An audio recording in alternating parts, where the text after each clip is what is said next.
my name is Bayleighgarner, and my specific purpose statement is to inform the audience of Earth's declining environment. The Earth, our home. You can see the Earth as our mother.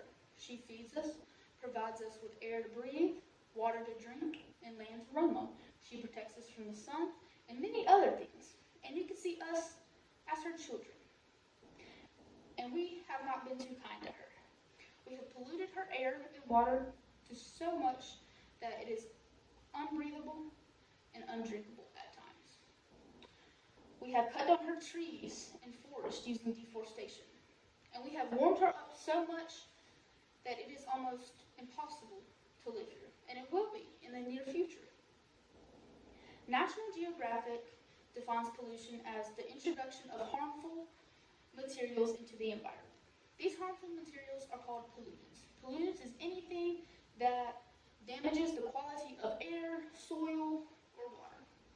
As you can see, I have two graphs right here, one for soil and one for air pollution. For soil pollution, 41.4% is industrial production, commerce, and services. 15.2% is waste and disposable treatment. 7.3% is the oil industry. 7.3% again is the industry waste and treatment. 5.4% is storage. 3.9% is power plants.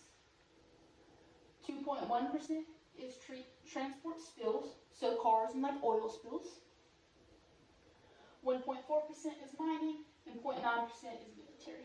As for air pollution, and this is on the PM 2.5 scale, which is how big the molecule actually is, 13% is industries, 27.5% is waste burning, 22.7% is transport, 10.9% is dust, 11.3% is domestic, so that's in-home cooking or burning, 14.6% is diesel generated.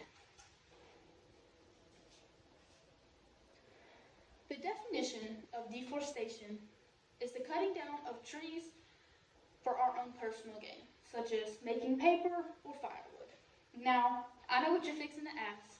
Why do forests matter? Yes, they make the earth beautiful and allow us for so many scenic routes, but they have far much more benefits than you believe.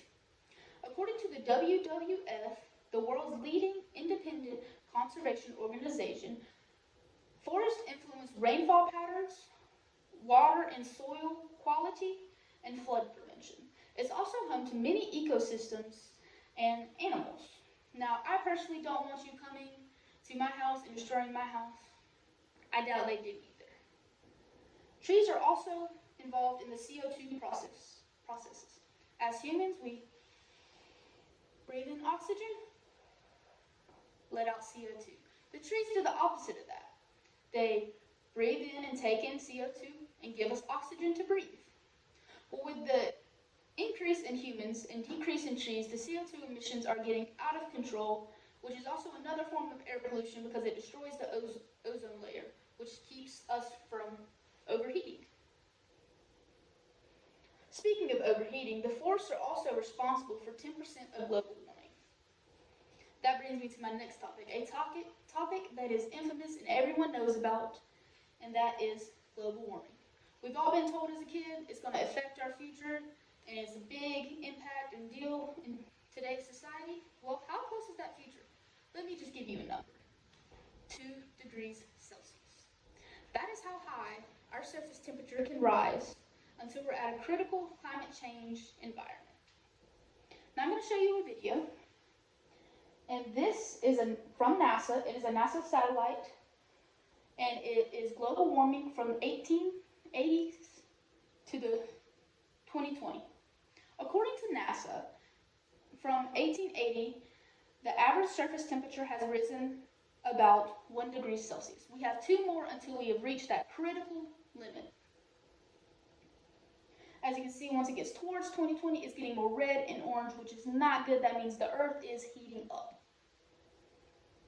Now, if it heats up too much, this is what it can cause. Floods, heat waves, the glaciers melting. And there's actually scientific proven that if the glaciers melt and that archaea bacteria that has been hibernating and frosted in that could also have a potential threat against humans ourselves.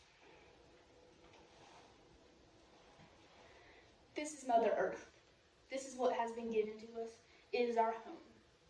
As humans, we have pillaged it and we have destroyed it. Once this is gone, this is all we have left. As humans, we must change our ways and find other things before we are wiped out as a species. We must stop it, or it will be the end of the human race.